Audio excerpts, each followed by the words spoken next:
Today we're going to transition to another phase of our study of Messiah and the Messianic era. We're going to discuss some more elements of Messiah and its arrival and how potentially that may unfold. Some of the ideas will complement what we have already discussed, but hopefully it will present a richer and more complete picture of Messiah to the best of our abilities. Last time we spoke about the variability of Messiah. Messiah, we think of it as just this one thing, but the sources are clear that in a great many ways, the type of Messiah that we end up with is going to be what we earn, what we are deserving to get. And therefore, in many areas, the type of Messiah that we're going to get, it depends on us. So for example, the canonical example of that is what the Talmud says. The verse says, Be'ita achi shana, in its time I will expedite it. In its time means in its time. There's a time, and that's when Messiah will come. I will expedite it.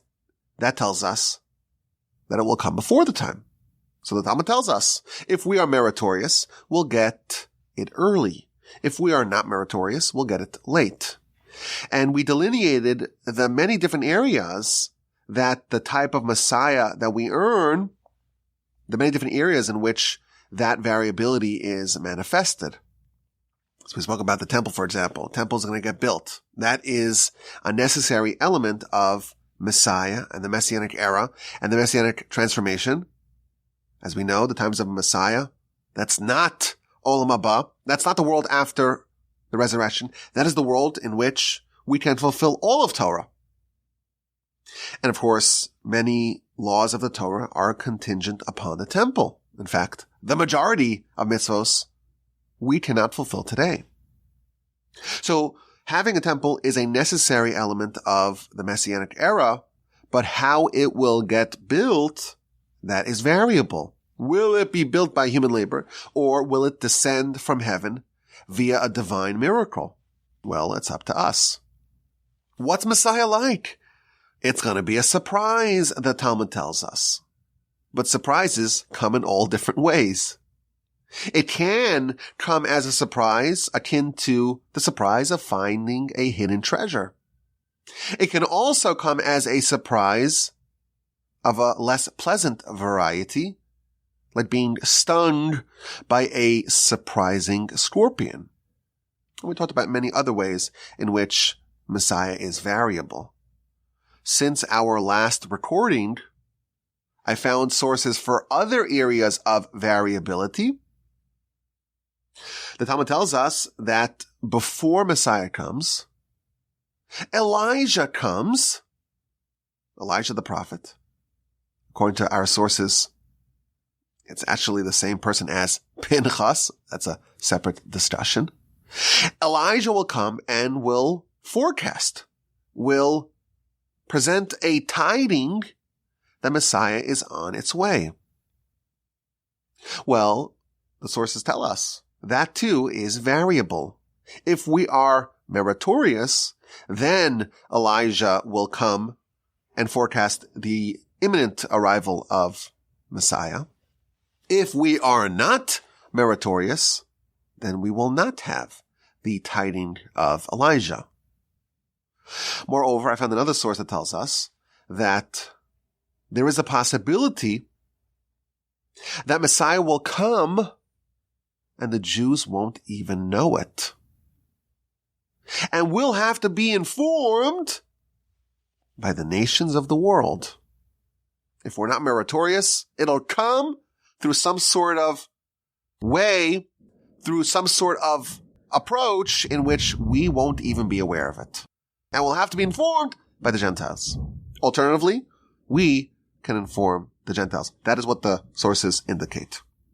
And of course, this should reinforce the disclaimer that we have mentioned many times, and that is that we know and we fully confess that what will actually happen when Messiah comes, it's beyond our capacity of knowing ahead of time. Yes, the prophets were able to see, each one according to their degree of revelation. But whatever we are told, whatever is conveyed to us, it's deliberately garbled. The messages and the teachings and the prophecies about Messiah are designed to not be clear and to be very easily misinterpreted. So we acknowledge, and we have this disclaimer, and I'm trying to say it again and again so that way everyone knows this. We don't have clarity in this subject. What we have are hints, are allusions, are indications, are ambiguous statements. And it's impossible for us to say with any certainty what Messiah will be, how it will come, what the era of Messiah will look like. We cannot say with any certainty. That said, our approach is to try to understand it as best as we can, to lay out the subject, to present the sources, and to try to understand them as our sages have interpreted them and as we best can present them.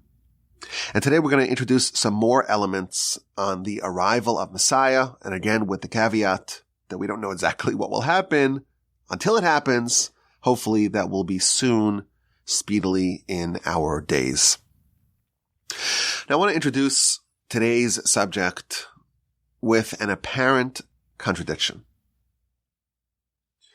The sources seem to differ as to whether Messiah will come instantly, or is it something that occurs gradually. Messiah and the Messianic era and all that entails. Is that the result of a series of sequential, progressive, cumulative steps that collectively amount to Messiah? Or is Messiah something which is instantaneous? Does it happen slowly and progressively, or all at once? Is it instantaneous? Is it the byproduct of a series of incremental steps? And the sources seem to differ. We see sources in both directions. Some of the sources we've already seen in the past. The sources tell us that Messiah happens suddenly. It's fast. It's without warning. At the very end of the prophets, we read chapter 3 of Malachi. It says that suddenly it will happen.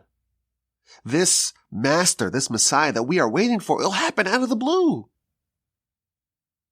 We quoted the Talmud already. The Talmud tells us that where's Messiah? Well, he is the leper sitting in the outskirts of Rome, and he's bandaging and unbandaging his bandages slowly. And the reason why is because he could be summoned to Jerusalem any moment. And he doesn't want to remove all the bandages and then reapply the ointment and then put the bandages back on, because then there's going to be a lag. You have to be ready to go for your Messiah at a moment's notice. And he tells the great rabbi, when are you coming? I'm coming today. If you repent, pending repentance, provided that there is repentance, today is the day that Messiah will come. In our prayers, we say that we believe that Messiah can come every day without forewarning, out of the blue, instantaneously. We mentioned this already. Messiah will come suddenly. Well, is that good or bad? Depends. If we are meritorious, it's like finding a treasure. If we are not meritorious, it's like getting stung, bitten by a scorpion. But everyone agrees that it is sudden. And the story of Joseph, our sages tell us, it serves as a model for what redemption looks like. So, of course, we know the story of Joseph. He's the son of Jacob. And when he is a teenager, he has conflict with his brothers. He's 17. And he has dreams. And the dreams present him as a ruler, as a monarch, as a king over his brothers. In one dream, they're bundling bundles of wheat. Him and his brothers and all their bundles bow before his bundle.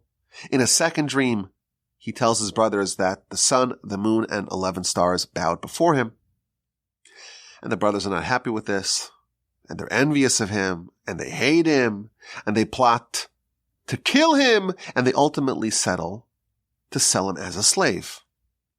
And he goes down to Egypt, and he's bought by Potiphar, and he is seduced, propositioned by Mrs. Potiphar, and then she frames him for a crime he did not commit, and he is imprisoned.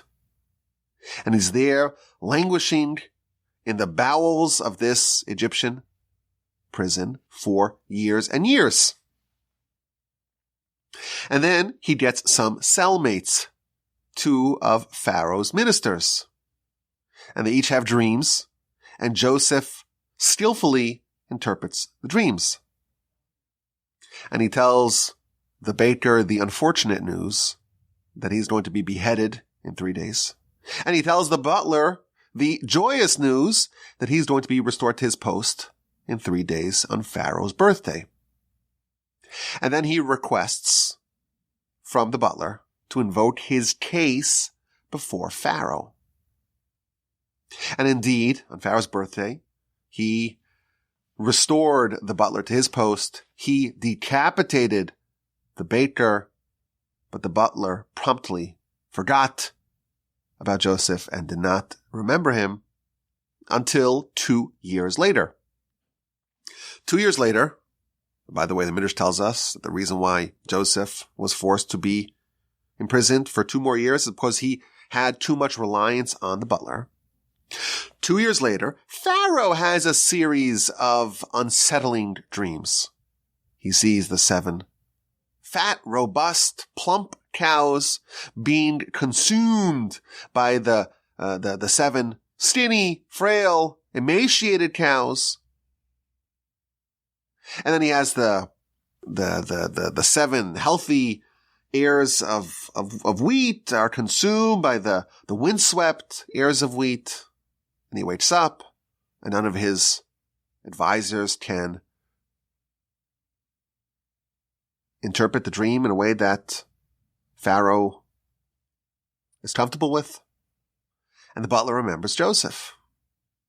And Joseph is commissioned to interpret Pharaoh's dreams. And he tells him, of course, that there's going to be 7 years of plenty, followed by 7 years of famine, and gives very skillful advice as to what to do. And instantly, he is appointed viceroy of Egypt. He is bedecked in the garb of royalty, and he is paraded throughout the land. That's the story that we read in the book of Genesis. But in chapter 41, verse 14, we read the following. Pharaoh summoned Joseph, and he called him, and they rushed him out of the pit, and they shaved him, and they swapped his garments, and they brought him before Pharaoh. And the commentaries tell us this story of Joseph going from the absolute pits, quite literally, to becoming the king in one day, this is symbolic, this is emblematic of redemption in general. All redemption follows this pattern. It's instantaneously. The Egyptian Exodus, they were banished from the land. There wasn't even enough time for the dough to rise. And in the future, when Messiah comes, it's going to happen suddenly, very quickly. Joseph, he was supposed to be in exile. There was a decree that he remains in prison for 2 more years for his over-reliance on the butler. But once the time came, he was not allowed to remain for even a second beyond what was decreed in heaven. There is an old axiom, Yeshuas Hashem, Teharaf Ayin. The salvation of God is like the blink of an eye. The blink of an eye happens so fast, it doesn't even interrupt your field of vision. Like that. The snap of the finger, blink of the eye, and everything changes. So again, these are sources that really show reputable sources from all different parts of our literature that showed that redemption and Messiah happens very fast. Joseph wakes up in the morning and he is in prison and he's been there for more than a decade. And that night, he's viceroy of Egypt. There's this instant ascent to glory, and this is emblematic of all redemptions, Messiah included. Now, by contrast, we see that there are other sources that talk about Messiah as a gradual process, like a staggered revelation, successive steps, gradually revealing the Messianic era. The Talmud tells us, this is something that we'll have to further study as well, this world is a 6,000-year enterprise. 2,000 years of tohu, of emptiness. 2,000 years of Torah. And the final epic of 2,000 years is 2,000 years of Messiah. Messiah, it's not just this one isolated thing, it's a 2,000-year process. And the final 2,000 years, well, that's the time of Messiah. And this is like what we quoted earlier from Ramchal. We're always getting closer to Messiah. And regardless of what decisions we make, good decisions or bad decisions, every decision is bringing us closer to Messiah. And we mentioned this very briefly, but the idea of tsaras, the physical manifestation of a spiritual malady, that, the Talmud tells us, that is symbolic of the arrival of Messiah. Messiah will come in a generation that's entirely wicked. How so? Quotes the Talmud. It's akin to a leper, to a person who has tsaras, that's completely covered in white. If they're completely covered in white, if they're completely covered in tsaras, then quite counterintuitively, they are pure. Every decision that we make either cleanses us from tsaras, so to speak, or makes us, God forbid, have more tsaras, have more spiritual impurity. But regardless, either path leads towards purity. Either we're cleansing ourselves or we're getting even more impure, but that direction also leads towards purity, because when there's total impurity, well, that results in purity. So again, this is the idea of everything is always leading. Everything we're doing is leading towards Messiah. Now, I will note, this is a little bit in the weeds. If you look at Rashi's commentary to the Talmud, when the Talmud says that there's 2,000 years of Messiah, Rashi does not interpret it the way we just did, that it's a 2,000-year process. Rather, that this 2,000 years are ripe for Messiah. And it could come anytime during that 2,000 years. So Rashi seems to avoid this interpretation by saying that, well, these 2,000 years, it's not just a 2,000-year process of the revelation of Messiah. Rather, it is a time in which Messiah can potentially come. But regardless, there are other sources that talk about Messiah as an ongoing process. So, for example, there's a beautiful teaching in the Midrash.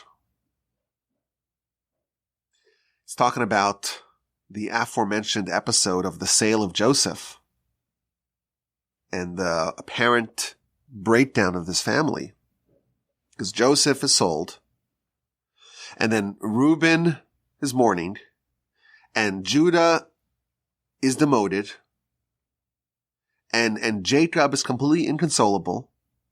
This nuclear family is just breaking up. And the Midrash tells us that what is God doing? God is preparing the light of Messiah. Which is why, sandwiched between the episodes of Joseph, you read the story of Judah and his daughter-in-law, Tamar, this very scandalous union that resulted in the birth of twins, which, as we know, are the forebearers of David, Solomon, and subsequently Messiah. So there's this, again, beautiful midrash that talks about how everyone's distracted. Everyone's involved in their own little world. Joseph's been sold, and Judah's been demoted, and Jacob is inconsolable. And when no one's looking, everyone's focusing on other things. God is building Messiah. And this idea, again, seems to fit in really nicely with this idea that Messiah is the process of Messiah and the origin story of Messiah. It's all happening inexorably behind the scenes for a very long time. I will note, and I think we'll probably talk about this in the future, Messiah is a very checkered pedigree. The whole story of Lot in the aftermath of the overturning of the cities of Sodom and Gomorrah, Lot spends some scandalous nights with his daughters, also resulting in the birth of 2 sons, including Moab, which we discover later on, that too has to do with the pedigree of Messiah, because Ruth, the great-grandmother of David, is a descendant of the family of Moab. So the fact that there are scandals amongst the ancestry of Messiah, David and Bathsheba, of course, is one of them as well. That is not a coincidence. We will learn, please God. But again, this idea that Messiah is not just something that just shows up out of nowhere. It's been in the works. It's been percolating behind the scenes for a long time, and slowly behind the scenes getting ready to be revealed. That is well founded in the sources. Now, there's another incredible Talmud to this effect. It talks about the exile, and how the exile itself wasn't instantaneous. It was also staggered. It was also, the destruction and the exile was a gradual process where every stage of demotion was followed by another stage, and so on. The Talmud book of Rosh Hashanah, page 31a, it tells us that the Shekhinah, the divine presence, it departed over the course of 10 stages. It was situated right on top of the ark, and then it went to one of the cherubs. So it kind of left a little bit. And then it went to the other cherub, and then it went to the threshold of the sanctuary, and then it went to the courtyard, and it's slowly inching its way back to heaven, so to speak. And then it went to the altar, and then it went to the roof of the temple, and then it went to the walls of the city, and then it went to the city itself, and then it went to the mountain. This is Mount Olives. And slowly it's leaving. And of course, the nation has the option to summon it back with repentance, but they choose not to. It leaves Jerusalem. It goes to the wilderness. It goes to the desert. And finally, it goes up to heaven. And that is the final stage of exile. As God, so to speak, withdraws himself from Jerusalem, well, then we're vulnerable and we can be destroyed, and the temple of wood and stones can be burnt to the ground. Says the Talmud, this corresponds to what happened to the Sanhedrin. As we know, the Sanhedrin is the high court, the Supreme Court of our nation, and they too underwent 10 successive stages of exile. They were in the marble chamber, in the temple, and then they left to a different neighborhood in Jerusalem, closer to the temple, and then they left to Jerusalem, and then to Yavne, and then to Usha, and then back to Yavne, and then back to Usha, and then to Shfar'am, and then to Beit Shorim, and then to Tzipori, and finally, they settled in Tiberias, and from there, they disbanded. And very interestingly, the Talmud tells us that when the Sanhedrin is reconstituted, and when the redemption is going to happen, it's going to start at the point of departure.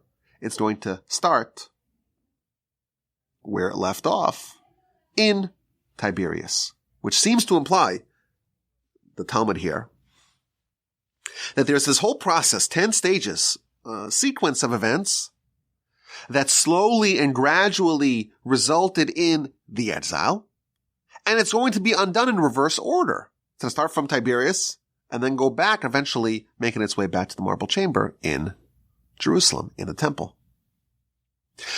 Now, that's implied from the Talmud. It's explicit elsewhere in the Talmud. This is in the Jerusalem Talmud. At the very beginning, 1:1 of Brachos, it tells us that Messiah is akin to sunrise.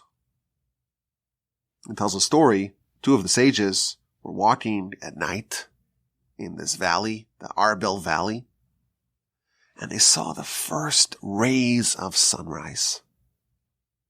And one of them commented to the other, "This is exactly like the redemption of Israel. It starts off and there's just one small ray of light. And progressively, the brightness increases and gets stronger and stronger and so on." So this is explicitly in the Talmud that the redemption is not just overnight, doesn't go from pitch black to bright light. It's like sunrise. It takes a long time, slowly and progressively inching its way towards noon, towards the full brilliance of the sun. Now, this pattern follows other exiles and redemptions. In Egypt, they were there for 400 years. When does that start? It starts with the birth of Isaac. The birth of Isaac in a foreign land, that's already a small little dot of servitude. And then it progresses from there onward. And the actual intense servitude in Egypt was only the final 86 years of the tenure of the Jews in Egypt. Progressively, it got worse. And that's why there's such uncertainty as to when exactly the servitude started and when it ended. We know that the servitude also ended a year before the actual Exodus. We have these 10 plagues that are slowly disentangling the Jews from their Egyptian masters. And that's part of this progressive sequence of events that lead to the actual Exodus. So again, this is just demonstrating the idea that the Messiah and redemption in general, it's a slow, gradual process comprised of incremental steps. In our prayers, we attest to this when we talk about the sprouting of redemption. Nothing sprouts instantly. It starts slow, and it germinates, and it peeks its way through the surface to above ground, and it takes a long time before it reaches its full glory. Jacob and Esav, the two brothers. The final battle, we'll talk more about this, please God, is Jacob against Esav. The verses tell us Messiah will come and square off against Esav on Mount Seir. And when they reunited after Jacob had spent 20 years with Laban, initially Esav wanted to kill Jacob, and then he says, "Okay, let's live together." And Jacob says, "I'll get to you eventually. Let me go slowly. Eventually I will come back and revisit you in Mount Seir." Now, he never visits Mount Seir, but Rashi there tells us, this is an idea that hopefully will develop further, the final conquest of Messiah, the final battle, is Jacob versus Esav. Jacob will maintain his word. He will get to Esav eventually. It'll happen slowly. It'll happen at his own pace, but eventually we'll get there. And this is like a multi-thousand-year journey where Jacob is slowly inching his way, very gradually, at his pace, towards this final showdown against Esav. So this is a fascinating contradiction. The sources stress the instantaneous nature of the Messianic revelation. You're not paying attention, it's sudden, it's out of the blue. But there's also this emphasis on the slow, gradual, methodical, 2,000-year-long sprouting of Messiah with apparently plenty of forewarning. I think this is a highly relevant subject for us to ponder a bit further if we're going to understand Messiah as best as we can, and also to have maybe a sense of what we have to look forward to. So to answer this question, I think, our instinct tells us, well, Messiah is very variable. If we're meritorious, well, it'll happen early. If it's the result of us not being meritorious, well, then it'll happen late in its time. Maybe if we're meritorious, it'll happen gradually. And if we're not meritorious, or maybe the opposite. If we are meritorious, it'll happen instantly. We won't have to wait through this whole labor and delivery process of Messiah. And if we're not deserving, well, then we'll have to suffer, so to speak, the birth pains of Messiah. And that analogy, by the way, is what our sages, in fact, describe Messiah to. It's like this very long process that I've been reliably told is quite uncomfortable. So maybe that is the answer to this apparent contradiction. Well, it can happen in more than one way. But I want to suggest another idea. This is, I think, a deeper point. Perhaps these two approaches that we see can coexist simultaneously. Messiah can be both a slow, gradual process, a sequence of events, and it could be an instantaneous batting of the eye. The salvation of God is like the blinking of an eye. And let's go back to Joseph. Joseph had a dream, and the Torah does not tell us any dream that's not prophetic.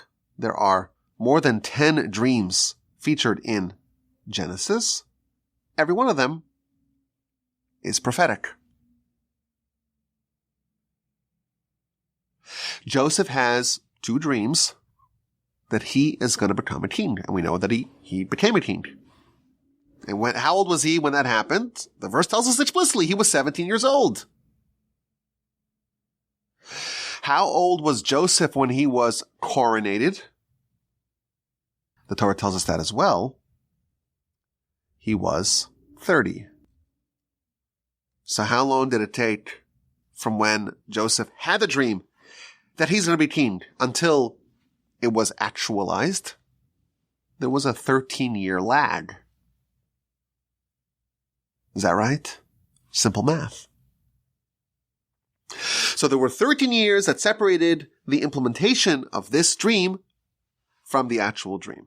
That's what we would think. But Joseph himself tells us otherwise. Pharaoh also had 2 prophetic dreams. 7 cows, 7 stalks. And Joseph interprets the dreams.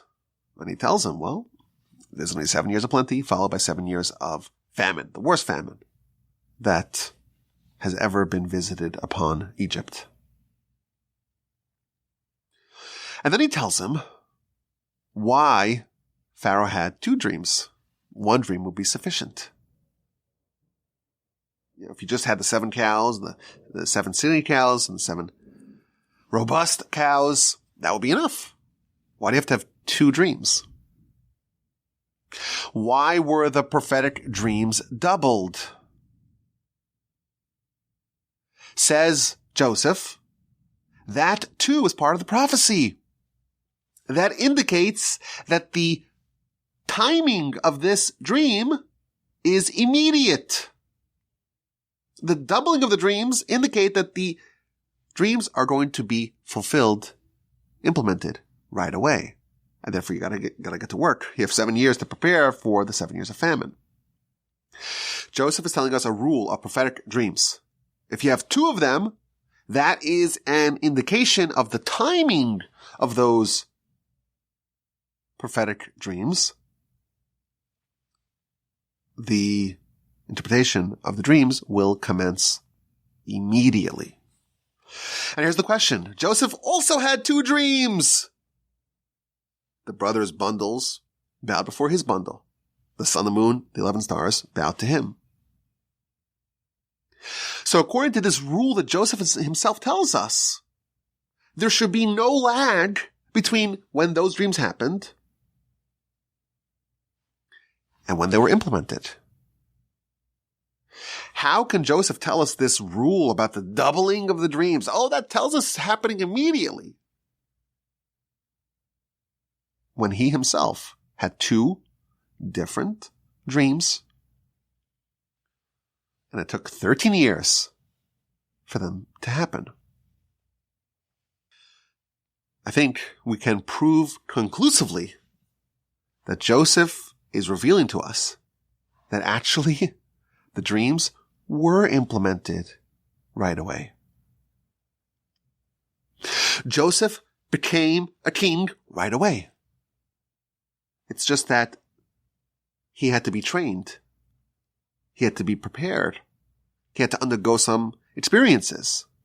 Everything that happened between the dreams and the implementation of the dreams was all necessary for those dreams to happen. And therefore, it was instantaneous, even though it took 13 years. Everything had to be put in place for it to be actualized. But the process was underway. The dreams were implemented immediately. Us as outsiders looking at Joseph, we say, well, he's not a king, he's not a king, he's not a king, he's not a king. It goes from 0 to 1,000 in one day. That's what we would say. Joseph is showing us a different idea. It wasn't 13 years of nothing and then overnight coronation. It happened right away, but it was a process that took 13 years. And then it was revealed to us instantly, like the batting of an eye. So maybe that's what Messiah is like as well. It is a series of events. It is a gradual process. It is something that takes many, many years, decades, centuries, and millennia. Already in the times of Joseph himself, God is preparing the light of Messiah. The world is changing. The nation is changing. But all those changes are happening beneath the surface, and they're totally imperceptible to us. If we saw Joseph 6 years after his dreams, it wouldn't look to us that he's halfway towards his coronation. But he was. Messiah, it's happening all the time. But it's invisible to us. In the hearts of people, there's this disenchantment with everything else. Slowly, all the factors that are inhibiting Messiah are being eliminated one after another. And like Ramchal tells us, every decision, both good and bad, brings us closer. We're inching closer, slowly, progressively, beneath the surface. Every second, every decision, every moment is inching us closer. But like Joseph, there's going to be a moment, like the batting of an eye, like a blink of an eye, where it will come to full expression, and for the untrained eye, it will seem like it's just overnight, it's instantaneous, but we know it was percolating beneath the surface for millennia.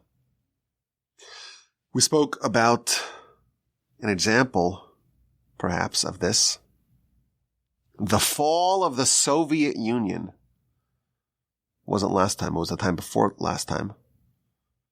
We spoke of that. My grandfather, of blessed memory, used to present that as an analogy of the elimination of evil. So I wasn't very old when the Soviet Union collapsed. I don't remember it. But people who do describe it as being such a shock. How did it happen so fast? But was it a shock? Or was it in play for 70, 80 years? I think it was both. There was rotting, there was internal decay and breakdown in motion for a very long time. And it only came out to the surface in full expression overnight. People who in the 60s and the 70s, even the 80s, they thought that, there's a bipolar world, there's, two superpowers, and, how are things going to shake out, and containment, etc., etc. It turns out it was just a paper tiger. No one knew it. It happened beneath the surface. And there's an argument to be made that on one dimension it was instantaneous, but really it was both. And this is a fascinating idea. Messiah, perhaps, is both a slow and gradual and incremental process, and overnight, out of the blue, completely unanticipated, instantaneous transformation. Now, what does this look like? What are these gradual steps? What are these milestones, if you will, that comprise the Messianic process and unfolding? Is there any way that we can talk about the general contours of these transformations, these series of transformations of Messiah? So I want to share another idea about the sequencing of Messiah. Of course, we know that there are various elements of what Messiah is and what the Messianic era is all about. But the sources indicate that these things, these elements, are interlinked. Not only that, each successive stage is the result of the preceding one, and it precipitates the ensuing one. Now, again, I want to stress for the third time, this is another area where we have to remember that how things actually will happen, it's something that we don't know. But the source that I'm going to share with you is 100% reliable because it comes from the Talmud. Now, I found it very interesting that there's almost no commentaries on this particular Talmud.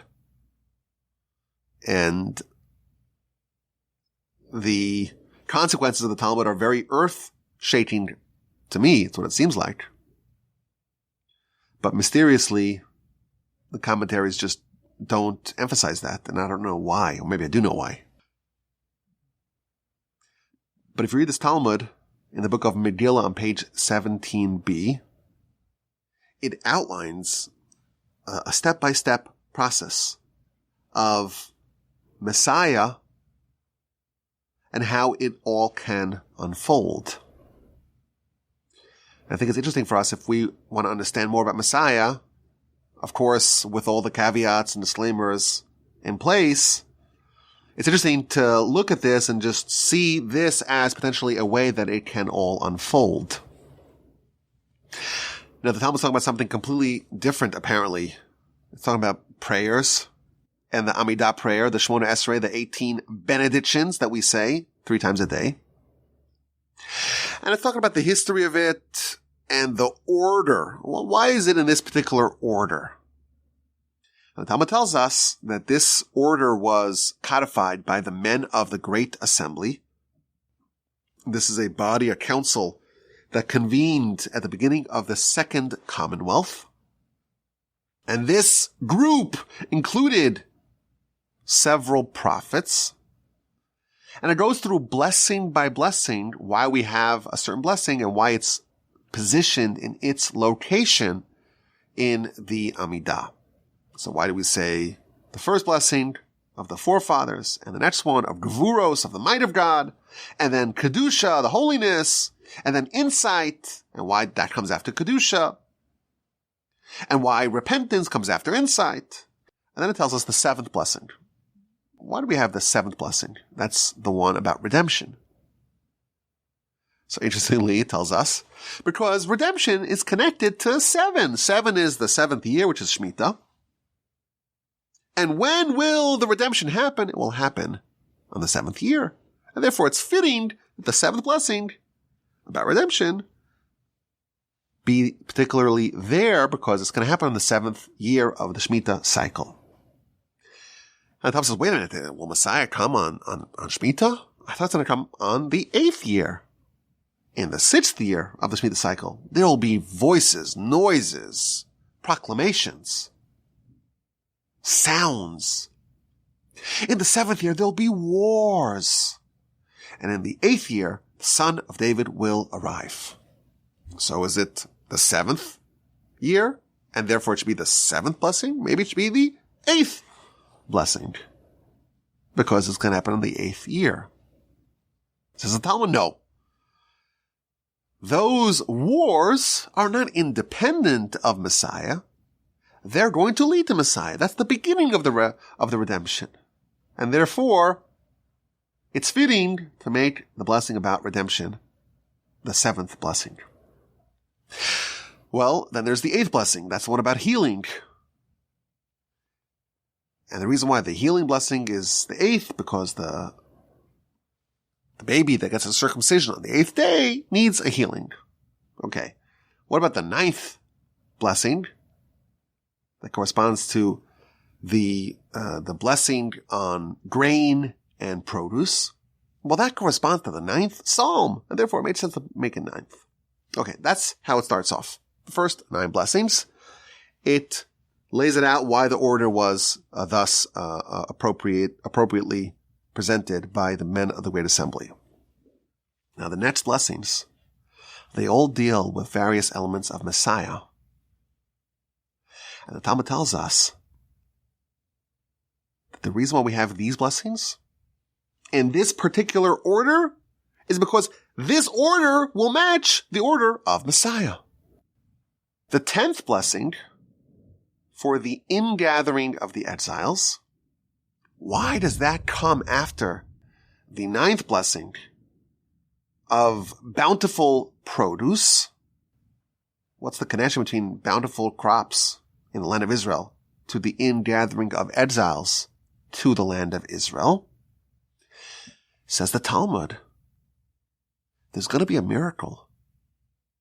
The land that was barren and desolate and empty, it will bloom. And the reason why it will bloom, it's to accommodate the people that are going to be coming back. And therefore it makes sense. First, the land will bloom, and then you have the 10th blessing about the ingathering of the exiles. The ingathering of the exiles will follow the blooming of the land. Now, I will tell you, parenthetically, the Talmud in the book of Sanhedrin tells us that the clearest evidence of redemption is the miracle of the blooming of the land of Israel. The land that was barren, that was desolate, that was uninhabited, that was uninhabitable. It's going to come back to life. And that, says the Talmud, is the greatest and clearest and most revealed evidence of redemption, which is an amazing thing to read, especially today. And then it tells us that after the land will bloom, and then the ingathering of exiles will happen. Following that, you have the restoration of the judges. And that's why the next blessing follows. We know that the Sanhedrin, it's a critical element of Jewish life and society. And it was disbanded. And it was disbanded in the city of Tiberias, like we mentioned. And it has to be reconstituted. And it's not so simple, because the Sanhedrin demands that the members of the Sanhedrin have smicha. And smicha, it's hard to revive. There are hard to fulfill conditions for its revival. But the Talmud tells us that the process goes like this. Land will bloom, exiles will be ingathered, and then the Sanhedrin will be reconstituted, and they can mete out judgment to the wicked. And following that, we have the next blessing, the elimination of the heretics. And following that, we have the next blessing, the elevation of the stature of the righteous and the righteous converts. And then we have the next blessing. Where is that going to happen? Where are the stature of the righteous going to be elevated? In Jerusalem. And that is the next blessing. Now, the rebuilding of Jerusalem sounds like the rebuilding of the temple. the restoration, so to speak, of our relationship with God, and this is part of the whole Messianic transformation, apparently, at least according to the Talmud, that happens in this part of the sequence. And that will lead to the next blessing, the arrival of David. Once Jerusalem is rebuilt, Messiah is going to come. And that leads to the next blessing of prayer. True prayer can be reinstituted after David is here. And following that, you have the service in the temple. And following that, you have the ability to properly thank God. This is an amazing Talmud. The Talmud tells us that the order of the Amidah prayer, the reason, at least part of it, the part that's relevant to Messiah, it follows the sequencing of the Messianic transformation. One leads to the next, which leads to the next. As an aside, it's also been suggested that the end of Ezekiel, which also addresses the rebuilding of Jerusalem and the temple, it's also modeled after this order, this sequencing. So this is very interesting. We have many different dimensions of redemption, and it's not going to happen all at once. And it's going to happen in some sort of sequence. And we have these various milestones that each follow each other. Now, confusingly, I found sources that present a different order.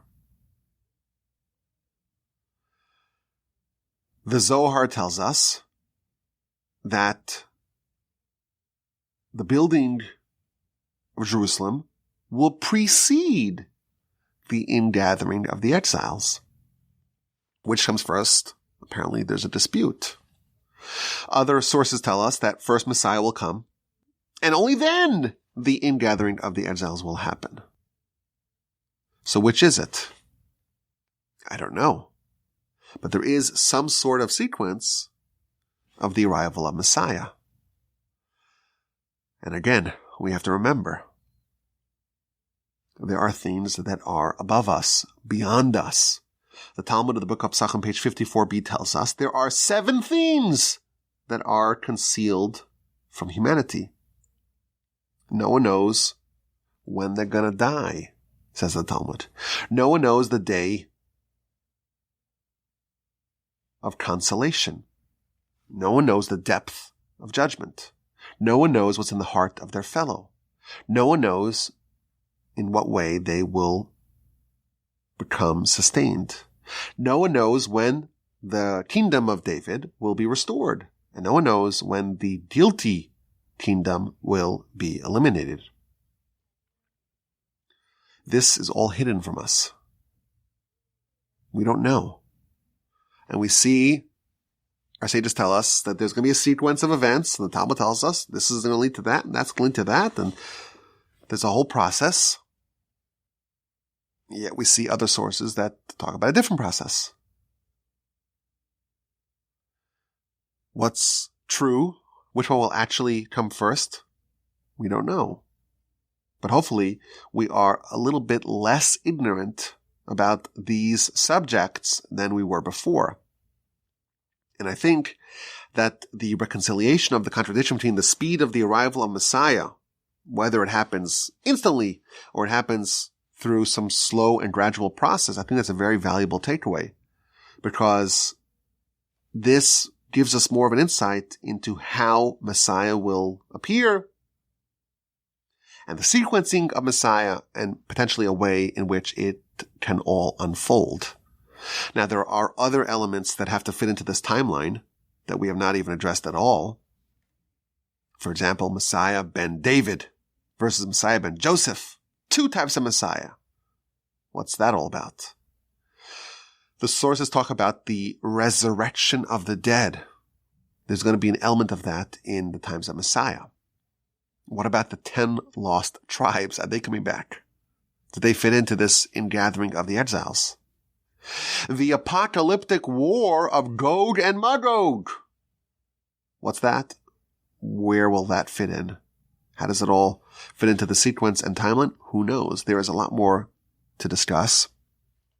We briefly talked about the idea of the birth pains of Messiah, that the process of the revelation of the Messiah is akin to a labor and delivery. Hopefully we'll talk more about that soon. Throughout the whole series, we've been talking about the idea of Messianic prognostication and why it's a terrible idea and why it's not something that we do. And we're going to address that hopefully very comprehensively. We're going to talk about the idea of false messiahs and the history of the false messiahs, what we can do to hasten Messiah, what's the imperative of anticipating Messiah, how to identify King Messiah when he does actually show up here. There's a lot more, please God, to discuss. I'm looking forward to doing that hopefully soon. I look forward to your questions, your comments, and your feedback. And as always, my email address is rabbiwalby@gmail.com. You can always find links in all of my podcasts to my email address. Sometimes people complain they don't know what my email address is. It's rabbiwalby@gmail.com. I thank you for your time and look forward to your questions, your comments, and your feedback.